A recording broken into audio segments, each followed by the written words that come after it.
Good evening, students. So, this is our lecture number 79 on the Code of Criminal Procedure 1973 and the भारतीय नागरिक सुरक्षा संहिता 2023. तो last lecture में हमने जो मेन सेक्शन है चैप्टर 10 का, दैट इज सेक्शन 144, जिसका करस्पॉन्डिंग प्रोविजन सीआरपीसी में सेक्शन 125, उसकी बहुत ही कॉम्प्रिहेंसिव डिस्कशन की थी अलॉन्ग विथ केस लॉज. ठीक है, आज जो उसके रिमेनिंग सेक्शंस हैं उसको हम कवर कर लेते हैं. ठीक है, और इसी के साथ हमारा चैप्टर 10 भी कंक्लूड हो जाएगा. तो शुरू करते हैं, फिर वहीं से कंटिन्यू करते हैं. इसमें रिवाइज करवाने की कोई आवश्यकता नहीं है आपको. मैंने सारे पार्ट्स इसमें समझा दिए थे, सारे सेक्शंस को, सब सेक्शंस को समझा दिया था इसमें 144 में. 145 से शुरू करते हैं. 145, section 145 which basically talks about the procedure. ठीक है, प्रोसीजर मतलब कि किस जुरिस्डिक्शन के कोर्ट के पास, मतलब किस कोर्ट के पास ये जुरिस्डिक्शन होगी मेंटेनेंस के एप्लीकेशन को एंटरटेन करने की, ये उस रिगार्डिंग बात करता है. Subsection 1, proceedings under section 144 may be taken against any person in any district. ठीक है, हाँ, यहां पर बेसिकली जुरिस्डिक्शन की बात कर रहा है कि जो मेंटेनेंस की प्रोसीडिंग है, ठीक है, जो मेंटेनेंस का आपको अगर मतलब केस इंस्टीट्यूट करना है तो आप किस जुरिस्डिक्शन के कोर्ट में कर सकते हो, ये उस रिगार्डिंग बात करता है. ठीक है, पहला वेयर ही इज, और वेयर ही इज का मतलब क्या है, यहां पर हम बात कर रहे हैं हस्बैंड की या फिर सन की.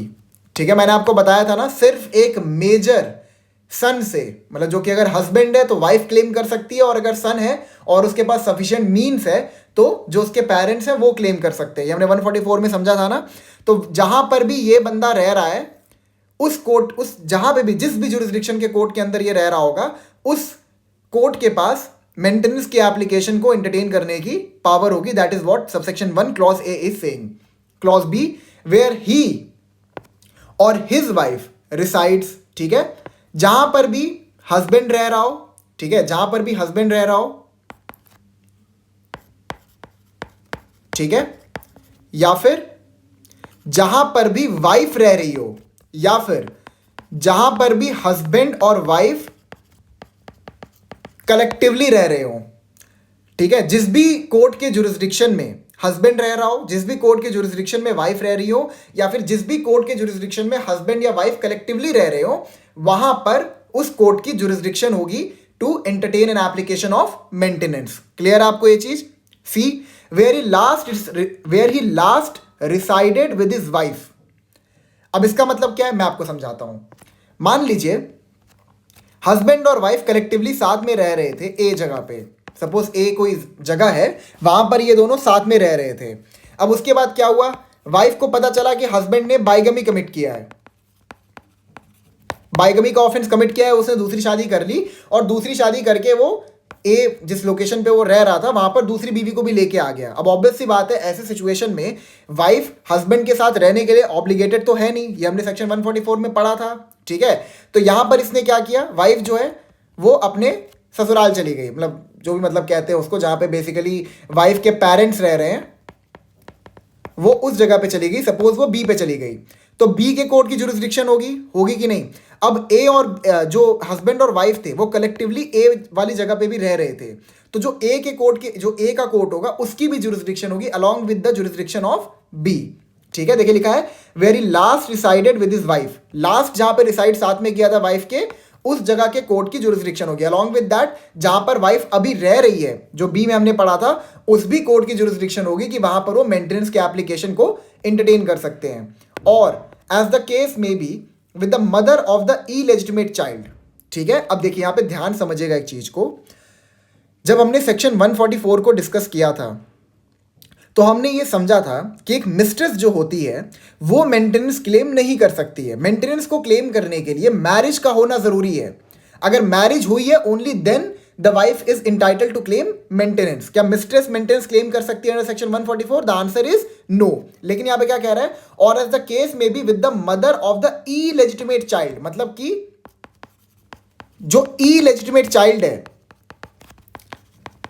क्या वो मेंटेनेंस क्लेम कर सकता है सेक्शन 144 के अंदर? The answer is yes, he can very well claim maintenance under section 144. ठीक है, तो जहां पर भी वो उस मिस्ट्रेस के साथ लास्ट डिसाइड किया था, जिससे उसको एक इलेजिटिमेट चाइल्ड हुआ, वो इलेजिटिमेट चाइल्ड अपने मदर के थ्रू मेंटेनेंस क्लेम कर सकता है, और मतलब बेसिकली उस कोर्ट की जुरिस्डिक्शन होगी जहां पर वो अपनी मिस्ट्रेस के साथ लास्ट बार रिसाइड किया था। वेयर इज फादर और मदर रिसाइड्स, जहां पे भी मतलब मान लो जो मेजर चाइल्ड है, मेजर चाइल्ड या फिर सन कह लो, ठीक है, जो इसके पेरेंट्स हैं, जिस भी जगह पर वो लोग रिसाइड कर रहे हैं उस जगह पे उस जगह के कोर्ट की जुरिस्डिक्शन होगी कि वो मेंटेनेंस के एप्लीकेशन को एंटरटेन कर सकते हैं। Is that clear? ठीक है, देख लेते एक बार हमने इसमें क्या क्या समझा। जहां पर भी हस्बैंड या सन डिसाइड कर रहा हो, जहां पर भी हस्बैंड या वाइफ कलेक्टिवली साथ में डिसाइड कर रहे हो, या फिर जहां पे भी हस्बैंड अकेला डिसाइड कर रहा हो, जहां पे भी वाइफ अकेले डिसाइड कर रही हो, इन सारे कोर्ट्स की जुरिस्डिक्शन होगी। सी क्या कहता है? जहां पर भी हस्बैंड और वाइफ कलेक्टिवली साथ में लास्ट टाइम डिसाइड किए हो, ठीक है, और एज द केस में भी with the mother of the illegitimate child, और जो इलेजिटिमेट चाइल्ड है वो मदर के थ्रू क्लेम कर सकता है उस जगह से जहां पर वो इंसान उस इलेजिटिमेट चाइल्ड के मदर के साथ लास्ट डिसाइड किया हो। Is that clear? डी में हमने समझ लिया जहां पे पेरेंट डिसाइड कर रहे हो। ऑल एविडेंस, सबसेक्शन 2 पे आते हैं। All evidence in such proceedings shall be taken in the presence of the person against whom an order for payment of maintenance is proposed to be made। ठीक है, यहां पर बेसिकली एक mayor direction दिया जा रहा है कोर्ट को कि मेंटेनेंस के प्रोसीडिंग में जो भी एविडेंसेस लिए जाएंगे अगेंस्ट द हस्बैंड और सन, वो उसकी प्रेजेंस में लिए जाएंगे। और when his personal attendance is dispensed with, हमने ये कुछ प्रोविजंस पढ़ा था बीएनएसएस के अंदर अगर आपको याद हो, जहां पर हम जो एक्यूज्ड होता है उसके पर्सनल अटेंडेंस को डिस्पेंस्ड ऑफ कर सकते हैं, मतलब उसके अगर वो प्रेजेंट नहीं है उसके बावजूद हम लोग एविडेंसेस को ले सकते हैं। तो अगर उसको कोर्ट ने अलाउ किया है कि हाँ ठीक है आप प्रेजेंट नहीं रह सकते और आपकी एब्सेंस में हम एविडेंस लेंगे, उन सिचुएशंस को भी हम साथ में लेके चल रहे हैं in the presence of his advocate and shall be recorded in the manner prescribe for summons case. ठीक है, अगर हमने बेसिकली जो हस्बैंड है या फिर सन है उसकी प्रेजेंस को हमने डिस्पेंस ऑफ किया है, तो वहां पर जो उसका एडवोकेट है वो उसको रिप्रेजेंट कर रहा है और एडवोकेट के प्रेजेंस में एविडेंस को लिया जा सकता है। ठीक है, यहां पर जो प्रोसीजर फॉलो होगा, ये ध्यान रखिएगा, यहां पर जो प्रोसीजर फॉलो होगा वो चैप्टर 20 का होगा। ठीक है, that is trial in a summons case. Is that clear? ठीक है, अब आगे बढ़ते हैं, प्रोवाइजो पे आते हैं। ठीक है, आपको अच्छे से पता है ना प्रोवाइजो को हम कैसी इंटरप्रिटेशन देते हैं, strict interpretation. Along with that proviso जो है वो जनरल रूल पे एक एक्सेप्शन का काम करता है। क्लियर है? ठीक है, चलिए प्रोवाइजो को पढ़ते हैं। Just give me a second.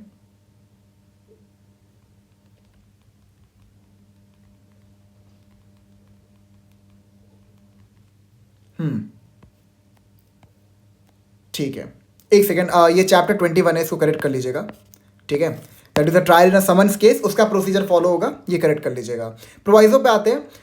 Provided that if the magistrate is satisfied that the person against whom an order for payment of maintenance is proposed to be made is willfully avoiding service or willfully neglecting to attend the court। इसका मतलब यहां पर यह है कि मान लो husband या सन के अगेंस्ट में अगर समन्स इशू किए गए थे और वो समन को विलफुली निग्लेक्ट कर रहा है, वो विलफुली जो है कोर्ट में अपनी प्रेजेंस को इंश्योर नहीं कर रहा है। ठीक है, आगे क्या कहता है? The magistrate may proceed to hear and determine the case ex Partey.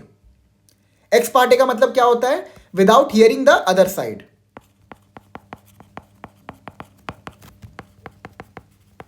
ठीक है, बिना दूसरी पार्टी के साइड के एविडेंसेस को, बिना दूसरे पार्टी के साइड के एविडेंसेस को सुने हुए भी कोर्ट जो है वो प्रोसीड कर सकता है अगर सिचुएशन ऐसी है कि हस्बैंड को समन्स इशू किए गए थे, हस्बैंड उसके बावजूद कोर्ट में अपनी प्रेजेंस को इंश्योर नहीं किया, तो कोर्ट के पास ये अथॉरिटी है कि वो एक्स पार्टी प्रोसीडिंग भी इनिशिएट कर सकते हैं, that is without hearing the other side. Is that clear? And any order so made may be set aside for good cause shown on an application made within 3 months from the date thereof, subject to such terms including terms as to payment of cost to the opposite party as the magistrate may think just and proper। Basically अब मान लो court ने x Partey proceeding की, x Partey proceeding करके उन्होंने maintenance का order pass कर दिया कि आपको इतना मेंटेनेंस पे करना है। ठीक है, अब अगर उस इंसान के पास कोई सफिशिएंट कॉज था कोर्ट में प्रेजेंट नहीं होने का, ठीक है, तो उसके पास 3 महीने का टाइम होगा, विद इन 3 मंथ्स। ठीक है, जब वो एक एप्लीकेशन सबमिट कर सकता है इस बिहाफ में। दोबारा पढ़ लेते हैं इसको। May be set aside for good cause shown on an application made within 3 months from the date thereof, subject to such terms including terms as to payment of cost to the opposite party as the magistrate may think just and proper. ठीक है, तो 3 महीने का आपके पास time frame रहेगा जिस बीच में आप ये कोर्ट को सेटिस्फाई कर सकते हो कि there was sufficient reason for me to be not present in the court. ठीक है, अगर आप कोर्ट को इस चीज में सेटिस्फाई कर देते हो तो जो मेंटेनेंस का ऑर्डर कोर्ट ने मतलब ऑर्डर किया था, जो कहा था कि हाँ आपको इतना मेंटेनेंस पे करना है, कोर्ट उसको सेटिसाइड कर सकता है. अलॉन्ग विद दैट उसमें वो कुछ चेंजेस भी इंट्रोड्यूस कर सकते हैं. Is that clear? ठीक है, जुरिस्डिक्शन आप लोग ध्यान रखिएगा, बाकी ये जो प्रोवाइजो और प्रोविजन है इतना इंपॉर्टेंट नहीं है. क्लियर है आपको ये चीज? ठीक है, और section 144 is the most important कि कौन कौन मेंटेनेंस क्लेम कर सकता है, कौन कौन मेंटेनेंस क्लेम नहीं कर सकता है, अलॉन्ग विद दैट कौन कौन मेंटेनेंस दे सकता है by virtue of section 144. Is that clear? Subsection 3. The court in dealing with applications under section 144 shall have power to make such order as to costs as may be just. ठीक है, section 144 के अंदर अगर कोई भी application court entertain करता है तो उसके पास इतनी पावर है कि वो the court in dealing with application under section 144 shall have power to make such order as to cost as may be just. मतलब जो भी प्रोसीडिंग का खर्चा आ रहा है, ठीक है, मतलब जैसे कि मान लो आपने इंटरिम एप्लीकेशन सबमिट किए मेंटेनेंस के लिए कि जो भी प्रोसीडिंग का जो ये फेज चल रहा है इस बीच में वाइफ को मेंटेनेंस पे करे हस्बैंड. ठीक है, तो उस पर्टिकुलर मेंटेनेंस को पे करने का जो कोर्ट है वो ऑर्डर कर सकता है, और वो कितना ऑर्डर करना है वो कोर्ट का डिस्क्रिशन होगा. Is that clear? ठीक है, और एक तो ये इंटरिम मेंटेनेंस के लिए हो गया. अलॉन्ग विद दैट जो नॉर्मल मेंटेनेंस का ऑर्डर होगा ये उस पर भी अप्लाई होता है. बेसिकली इसको डालने का रीजनिंग ये है कि सपोज वाइफ है, वाइफ ने एप्लीकेशन डाला कोर्ट में मेंटेनेंस के लिए कि हस्बैंड जो है वो उसको मेंटेन करें. ठीक है, अब उन्होंने डाला कि मतलब 50,000 रुपए उनको मंथली अलाउंस चाहिए फ्रॉम द हस्बैंड. कोर्ट उस एप्लीकेशन को एंटरटेन करते हुए may be they form the opinion कि इसको 50,000 से भी ज्यादा मेंटेनेंस दे सकते हैं, या फिर हो सकता है कि 50,000 का क्लेम था लेकिन कोर्ट ने खाली मेंटेनेंस अलाउ किया 10,000 का. तो यहां पर हमने बेसिकली कोर्ट को डिस्क्रिशन दी है कि बेसिकली उस पार्टी को कितना मेंटेनेंस पे करने के लिए ऑर्डर करना है. It will be the discretion of the court. Is that clear? 146 बहुत इंपॉर्टेंट है. Alteration in allowance on proof of a change in the circumstances of any person receiving under section 144 a monthly allowance for the maintenance or interim maintenance or ordered under the same section to pay a monthly allowance for the maintenance or interim maintenance to his wife, child, father or mother as the case may be, the magistrate may make such alteration as he thinks fit in the allowance for the maintenance or the interim maintenance as the case may be. अब यहां पर 146 क्या बात करता है? It basically talks about alteration in allowance. मतलब कि section 144 के अंदर कोर्ट ने मेंटेनेंस का ऑर्डर पास कर दिया.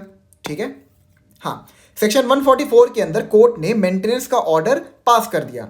अब उनके सामने जो सर्कमस्टेंस प्रेजेंट था उसके बेसिस पर उन्होंने कहा कि चलो भैया तुमको इतना मेंटेनेंस दिया जाएगा. अब हुआ क्या कि जो उस पर्टिकुलर इंसान के जो सर्कमस्टेंस है, जो मेंटेनेंस रिसीव कर रहा था वो चेंज हो गया. तो क्या लिखा है? On proof of A change in the circumstances of any person. मतलब बेसिकली यहां पर हस्बैंड या फिर सन को एप्लीकेशन डालना पड़ेगा इस रिगार्डिंग विद प्रूफ दैट जो सर्कमस्टेंस, जिस इंसान को मेंटेनेंस दिया जा रहा था बाय द पर्सन, वो अब चेंज हो चुका है, उसके सर्कमस्टेंसेस चेंज हो चुके हैं. जैसे कि मान लो वाइफ थी, ठीक है, she was receiving 50K as a monthly allowance. ठीक है, सब्सिक्वेंटली वाइफ की लॉटरी निकल गई सपोज 10 करोड़ की. हस्बैंड जो था वो महीने कमाता था 1 लाख रुपए. ठीक है, उसमें से 50,000 रुपए वो मेंटेनेंस देता था. अब वाइफ की निकल गई 10 करोड़ की लॉटरी. तो यहां पर क्या हुआ है? यहां पर वाइफ के जो मतलब जो लाइफस्टाइल था, जो उनके सर्कमस्टेंसेस थे, अब वो चेंज हो चुके हैं.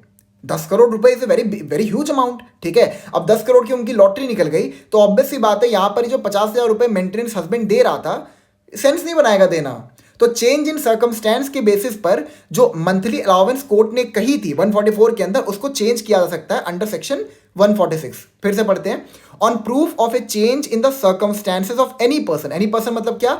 मदर, फादर, लेजिटिमेट और इलेजिटिमेट चाइल्ड, वाइफ. ठीक है, receiving under section 144 a monthly allowance for the maintenance or interim maintenance, दोनों पे अप्लाई होगा. और ordered under the same section to pay a monthly allowance for the maintenance or interim maintenance to his wife, child, father or mother as the case may be, the magistrate may make such alteration as he thinks fit in the allowance for the maintenance or the interim maintenance as the case may be. अब यहाँ पे तो ये एक जिस इंसान को maintenance दिया जा रहा है उसके सर्कमस्टेंसेस चेंज होने के बाद हम इस चीज को अप्लाई करेंगे. अलॉन्ग विद दैट, मान लो अगर हस्बैंड या सन को मेंटेनेंस पे करने के लिए ऑर्डर किया गया और इसके भी सर्कमस्टेंस चेंज हो गए. दैट इज, सपोज ये बंदा महीने के 1 लाख कमाता था, इसके बेसिस पर कोर्ट ने 30K मेंटेनेंस अलाउ किया. दैट इज 30,000 मेंटेनेंस उन्होंने कहा इसको पे करने के लिए. सब्सिक्वेंटली क्या हुआ, इसकी जॉब चली गई और जो नई जॉब इसने पकड़ी वहां पर खाली 30,000 रुपीज ये रिसीव कर रहा है एज सैलरी. ठीक है, अब 30,000 रुपए इसको मेंटेनेंस पे करने के लिए कहा गया था. 30,000 रुपए तो खाली कमा रहा है, ऑब्वियस सी बात है ना. तो अब चेंज इन सर्कमस्टेंस के बेसिस पर जो कोर्ट ने मंथली अलाउंस अलाउ की थी 30,000 की, वो उसको रिड्यूस भी कर सकते हैं. सपोज इस सिचुएशन में क्या हो जाएगा, इट वुड बी 10,000. ठीक है, मतलब जो पहले प्रिवेल करता था उसके बेसिस पर कैलकुलेट करके अमाउंट को रिड्यूस किया जा सकता है. Is that clear? ठीक है. Subsection 2, where it appears to the magistrate that in consequence of any decision of a competent civil court, any order made under section 144 should be cancelled or varied, he shall cancel the order or as the case may be vary the same accordingly. अब basically यहाँ पर क्या कह रहा है मैं आपको समझाता हूँ. ठीक है, इसका सेक्शन याद रखिएगा, ऑल्टरेशन अलाउंस. ठीक है, प्रीलिम्स में आपको यही पूछेगा बस कि किस सेक्शन में जो मेंटेनेंस का ऑर्डर पे किया जाता है अंडर सेक्शन 144 उसको ऑल्टर किया जा सकता है. तो ये याद रखिएगा 146. बाकी इसमें आपको उतना ध्यान रखने की आवश्यकता नहीं है. अच्छा, सबसेक्शन 2 क्या कहता है? सबसेक्शन 2 ये बोलता है कि मान लो वाइफ ने एप्लीकेशन डाला था सेक्शन 144 के अंदर, कोर्ट ने ऑर्डर कर दिया मेंटेनेंस के लिए कि चलिए हस्बैंड भाई आप 30,000 रुपीज वाइफ को हर महीने as a monthly allowance maintenance दीजिए. क्लियर है आपको? अलॉन्ग विद दैट वाइफ ने सेक्शन 24 एंड 25 के अंदर ऑफ हिंदू मैरिज एक्ट 1955, ठीक है, हिंदू मैरिज एक्ट 1955 के अंदर भी उन्होंने एक एप्लीकेशन डाला था फॉर द सेम कि उनको मेंटेनेंस चाहिए because it was a Hindu marriage. ठीक है, it was a Hindu marriage. तो उन्होंने सिविल कोर्ट में भी एप्लीकेशन डाला था और क्रिमिनल कोर्ट में भी एप्लीकेशन डाला था. अब क्रिमिनल प्रोसीडिंग के अंदर केस को जल्दी डिस्पोज ऑफ कर दिया गया. सिविल केस में क्या हुआ कि जो केस था उसको काफी टाइम लगा डिस्पोज ऑफ होने में, लेकिन वो सब्सिक्वेंटली डिस्पोज ऑफ हो गया. अब सिविल कोर्ट में कोर्ट ने ऑर्डर ये दिया कि हस्बैंड जो है वो 15,000 रुपीज जो है मेंटेनेंस पे करेगा वाइफ को मंथली. क्लियर आपको? अब देखिए यहां पर क्रिमिनल कोर्ट ने ऑर्डर किया 30,000, सिविल कोर्ट ने ऑर्डर किया 15,000. तो यहां पे सबसेक्शन 2 क्या कहता है? Where it appears to the magistrate that in consequence of any decision of a competent civil court. अब सिविल कोर्ट ने 15,000 ऑर्डर किए थे. ठीक है, any order made under section 144 should be cancelled or varied, he shall cancel the order or as the case may be vary the same accordingly. अब देखो यहां पर क्या होगा, यहां पर जो मेंटेनेंस का ऑर्डर क्रिमिनल प्रोसीडिंग में पास किया गया था 30,000 का, इसको चेंज कर दिया जाएगा, इसको ऑल्टर कर दिया जाएगा, इसको वेरी कर दिया जाएगा. क्या किया जाएगा?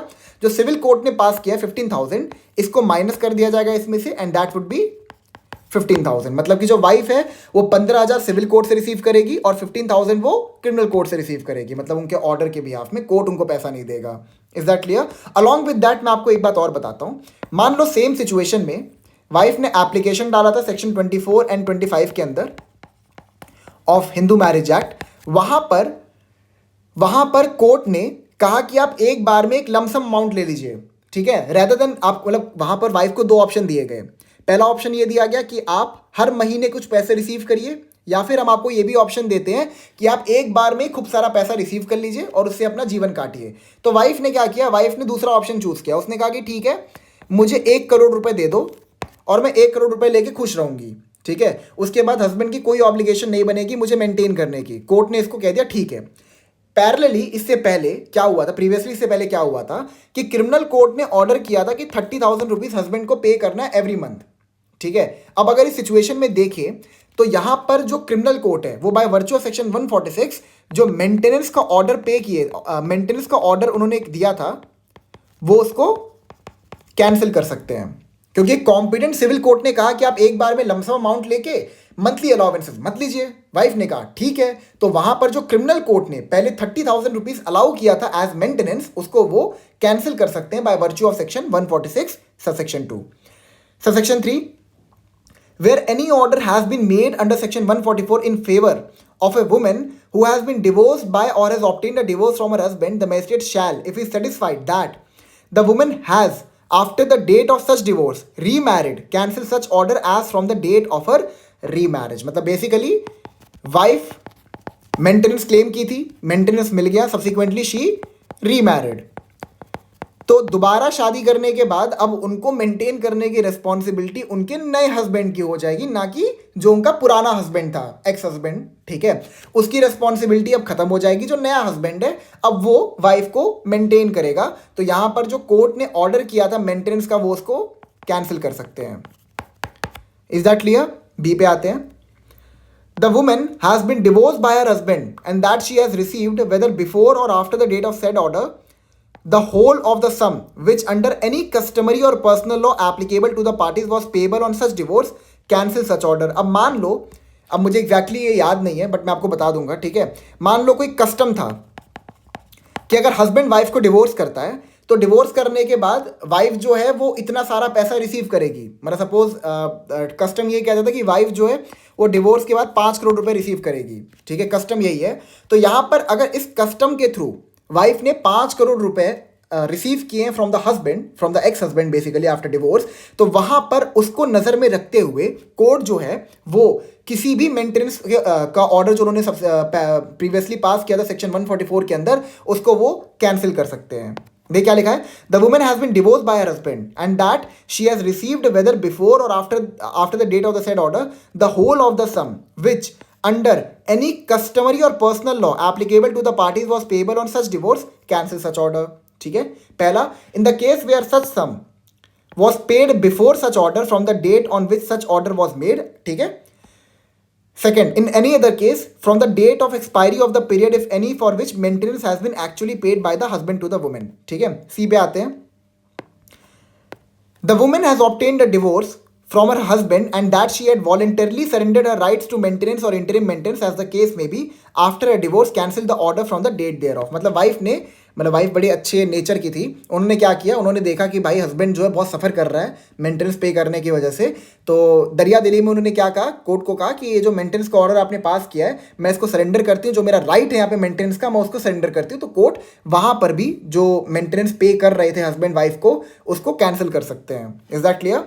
Section 4, at the time of making any decree for the recovery of any maintenance or dowry by any person to whom a monthly allowance for the maintenance and interim maintenance, or ये dowry नहीं होना चाहिए, I guess it was dower, okay I'll recheck it, ठीक है, by any person to whom a monthly allowance for the maintenance and interim maintenance or any of them has been ordered to be paid under section 144, the civil court shall take into account the sum which has been paid to or recovered by such person as monthly allowance for the maintenance and interim maintenance or any of them as the case may be in pursuance of the said order। मतलब basically अगर civil court जो है, ठीक है, civil court में proceeding चल रही है मेंटेनेंस की, उससे पहले बस को दोबारा पढ़ लेते हैं। At the time of making any decree for the recovery of any maintenance or dowry by any person to whom a monthly allowance for the maintenance and interim maintenance or any of them has been ordered to be paid under section 144, the civil court shall take into account the sum which has been paid to or recovered by such person as monthly allowance for the maintenance and interim maintenance or any of them as the case may be in pursuance of the said order। मतलब basically यहाँ पर ये कह रहा है कि अगर मान लो मैटर सिविल कोर्ट में भी गया है, ठीक है, सिविल कोर्ट इस ओपिनियन पर है कि यहाँ पर वाइफ को मेंटेनेंस देना चाहिए, तो वो इस चीज़ को नज़र में रखेंगे कि इससे पहले सेक्शन 144 के अंदर वाइफ जो है is she receiving a maintenance और नॉट, अगर वो कोई मेंटेनेंस रिसीव कर रही है पहले से, ठीक है, तो उस अमाउंट को ध्यान में रखते हुए सिविल कोर्ट मेंटेनेंस का ऑर्डर पे करेंगे। ये उनको डायरेक्शन दिया गया by section 4। Is that clear? 147 पे आते हैं। A copy enforcement of order of maintenance, a copy of the order of maintenance or interim maintenance and expenses of proceeding as the case may be shall be given without payment to the person in whose favor it is made or to his guardian if any, or to the person to whom the allowance for the maintenance or the allowance for the interim maintenance and expenses of proceeding as the case may be is to be paid, and such order may be enforced by any magistrate। अब यहाँ से पढ़िए, ठीक है, ये ऊपर का छोड़ दीजिए। and such order may be enforced by any magistrate in any place where the person against whom it is made may be on such magistrate being satisfied as to the identity of the parties and the non-payment of the allowance, or as the case may be expenses due। यहाँ पर क्या कह रहा है, इसको तोड़ तोड़ के पढ़ते हैं, ठीक है, शुरू से पढ़ते हैं एक बार। A copy of the order of maintenance or interim maintenance and expenses of proceeding as the case may be shall be given without payment to the person in whose favour it is made, ठीक है। जिस भी इंसान ने maintenance की proceeding को initiate किया था, अगर उसके फेवर में मेंटेनेंस का ऑर्डर आ जाता है तो उस मेंटेनेंस के ऑर्डर की एक कॉपी उस इंसान को दी जाएगी जिसके फेवर में जजमेंट आया है, ठीक है।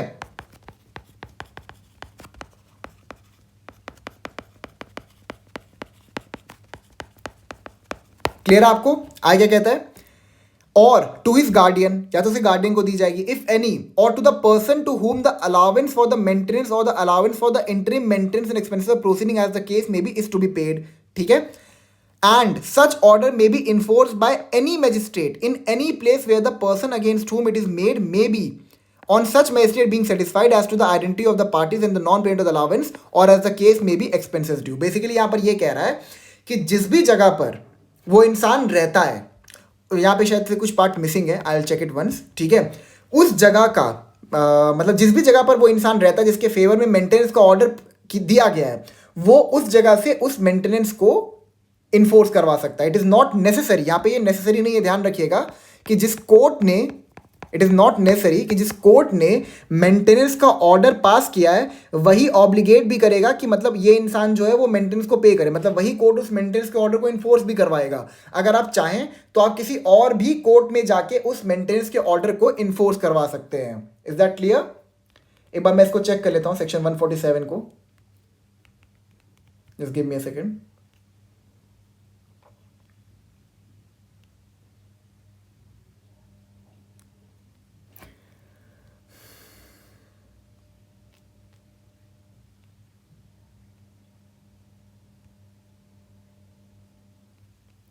इसमें मेरे ख्याल से कुछ एरर है, that's why I am checking it.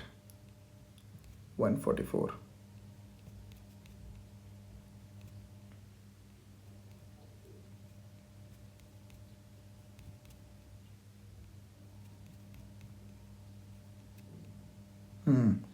147, ठीक है। हाँ, तो होप सो आपको समझ में आ गया वो चीज़ें। एंड